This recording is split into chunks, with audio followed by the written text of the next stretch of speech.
Hello everyone and welcome back to a brand new video, and welcome once again, rather unsurprisingly, to Assetto Corsa Rally, because today we are jumping in and I want to do a little bit of a test to see if ACR can do what EA WRC couldn't. Make a semi-realistic and fun rear-wheel drive experience inside the game.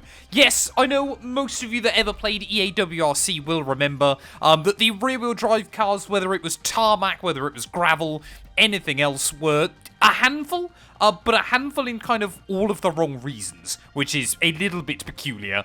So what we're going to be doing today, we're going to be jumping into a free practice session. I'm going to be taking on the mighty Lancia Stratos, which seems to be hiding from me right at the bottom of the roster. Obviously, a V6, 250 horsepower, rear-wheel drive car, and it is recommended for pros. So this is going to be a tough old test to kind of see how the game can handle it. Now, obviously, the game was generally at its worst, or EA WRC, sorry, was generally at its worst when you were doing wet gravel rallies with these cars. So that's exactly what I'm going to set up ready for this one today. So we're going to move over to a... no, we'll go rainy conditions ready for this one, and we'll make sure that obviously it is set pretty wet as well. We'll go 80%. And starting grip level, I'm going to set to... what's the other options? Green, slow... There's plenty of options, isn't there, inside the game? Dirty! That sounds good. So we're going to go with that one then. And like I said, we're going to jump in with the Stratos. Of course, if you are enjoying the videos we are doing on Assetto Corsa Rally at the moment, please make sure we leave a like, get yourself subscribed. We're trying to get to 5k subs here on the channel. I really do want to continue putting this game through its paces over the next few weeks and months, and obviously, hopefully, if we get some more content for it as well, for years to come. But yeah, without further ado though, I think we're ready to go. Obviously, all assists are off. That kind of affect the way the car should handle. So this is going to be a big test through the Afon Bega stage. Well, ready then in very soggy Wales. This is proper British weather, especially this weekend where I live. We're meant to be having a huge storm, so I'm hoping that doesn't cause me any problems. But yeah, like I said, I think the big issue obviously with EA WRC was always kind of just how on and off the wet kind of the rear-wheel drives always felt. They either had grip or suddenly they didn't, which is always a little bit peculiar. But yeah, I'm kind of hoping, of course, on this game it'll, even if it doesn't feel easier, just kind of feels more accurate, feels kind of more realistic, everything like that. Just immediately just have to tip it in nice and tidily. Oh, through those first couple of corners there again. I'm running gravel medium tyres. Obviously, you don't get wet gravel tyres or anything like that. But boy, oh boy, yeah, does it feel slidey. I think this was the same stage that I ran in the Citroen Zara, didn't I? A couple of days ago. So, yeah, I should hopefully remember kind of where I'm going in this one. But feel like, yeah, like I'm crawling around like my gran at the moment. Like I said, though, with EA WRC, the biggest kind of issue... Oh, okay.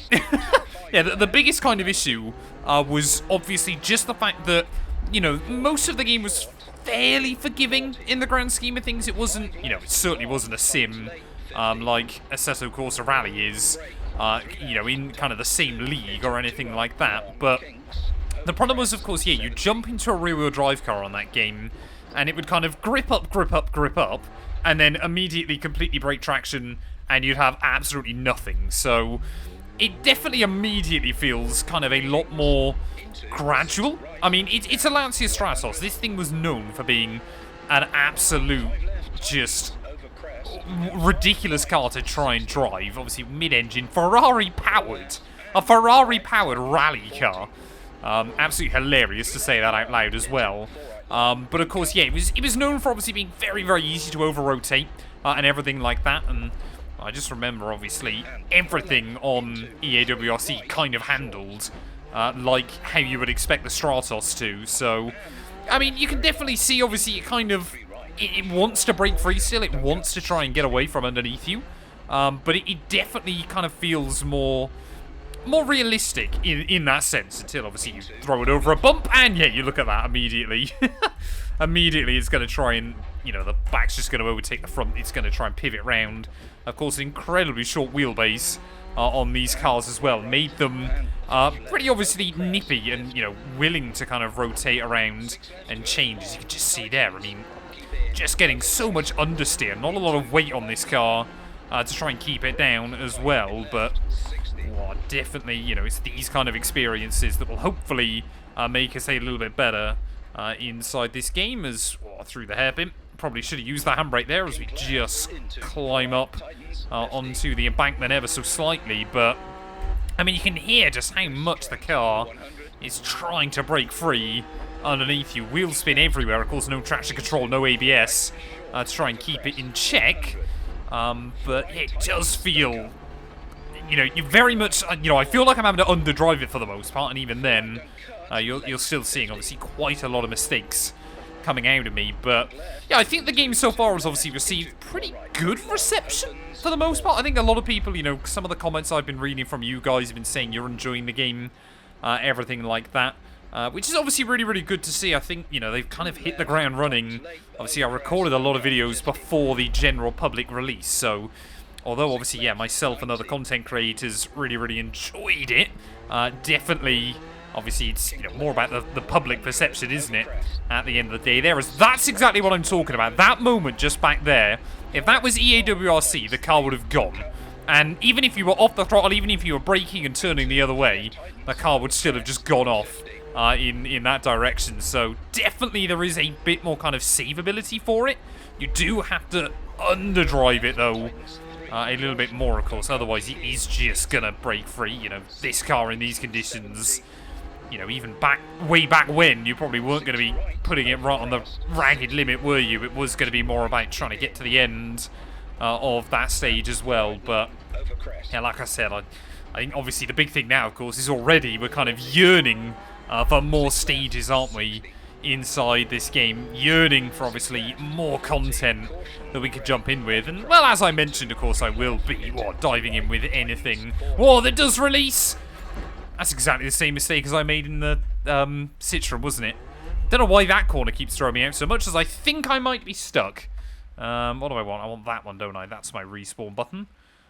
Never guess it's been a day or so since I last played this game, as there you go. All that time stuck down in the gully, and I still pick up a 14-second penalty as well. Probably actually better. There was not a chance I was ever going to get this car out of there, but I think this is probably the toughest car to drive inside this game at the moment, I want to say. I would have thought, based on the roster, maybe the 037. Whoa. There you go. Again, just another little slip up through there. Is really got to try. Well, and make sure that you get the car placed. You cannot afford to make errors. And, well, I knew coming into this one it was going to be a tough old challenge. And, well, you guys that know me, I know that, obviously, you know, I'm not the greatest rally driver in the world. I do still make a few slip-ups and things like that. Oh, come on. Get the power down. Get the power down. Try and actually maintain a bit of confidence through the second half of this stage. Ooh, easy does it. Easy does it. Come on, nice and tidy. I just feel like, I mean, it's a horrible thing, isn't it? I kind of feel like I'm underdriving it, and I'm sure there's a lot of people that will be able to go a lot quicker than me, and I'm sure, you know, with major setup tweaks, you probably can make it a lot more manageable, obviously a lot more drivable, put a load of the weight over the rear end, you know, reduce the pressures in the rear tyres, try and obviously give it some grip, any kind of grip that you possibly can, but nice and easy. Just there getting, again, you just feel it constantly trying to just slip out from underneath you. But it kind of slips out in a way that feels realistic. It was, like I said, it was never the problem with the AWRC that the cars would kind of over-rotate. It was just the way they did. Like, you'd be fine, and the back end's gone. At least on this game, it kind of feels as you would kind of hope it would. But yeah, I'm hoping, obviously, over the next couple of days as well, I'm going to try and do, like, a multi-stage rally test, just to kind of see how that works inside the game. Because hopefully, I'm sure we'll end up getting, like, a clubs feature or something like that down the line once we've got a lot more content. And I will definitely be jumping in and doing some social events. Oh, inside of the game as well. Easy does it. Easy does it. Nice and tidy. Oh, Oh, come on. Oh, just see that. I mean, look at that. There you go. I know that kind of looks a bit ridiculous, doesn't it? But if say I've just been pirouetting in the inside of that gully in EA WRC as well. There as well. Oh, come on. Easy does it. Easy does it. I forgot to mention as well, maybe because Kunos never told me beforehand, the game is currently on an even better offer. If you pick it up, obviously, you know, in kind of this very early access stage during the first weekend. So, if you're watching this video the day it goes live, I'm pretty certain the game is now an extra 20% off.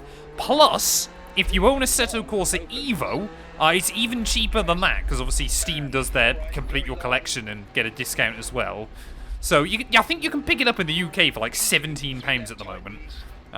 Which, again, I know obviously a lot of people are going, well, it hasn't got enough content to justify it at the moment, but you are kind of making an investment choice, I think is probably the best way to describe it. And, well, generally consensus seems to be that it's a worthwhile game to try and make a bit of an investment in as well, isn't it? So just trying to carry a bit of confidence through the final few corners of this stage. I mean, yeah, look at this. Much, much more fun. Kind of, yes, you're not bringing it right up towards the limit, but it's not because of weird physics. It is because of my terrible driving, though. Have I gone down? This isn't the right road. I don't know where I've gone. I've just found myself down a gully somewhere. Was I going to get a 17-second respawn penalty as well there? But boy, oh boy, that was good fun. As always, I come through the end of a stage with a smile on my face inside this game there. But definitely then, what EA WRC, the biggest issue I always had with EA WRC is not an issue then inside Assetto Corsa Rally. Thank you all so much for watching. Let me know your thoughts and feelings down in the comments below. And we'll be back very soon. Like I said, I think the next test I'm going to do is going to be like a multi-stage event. Kind of how does a proper rally weekend experience feel?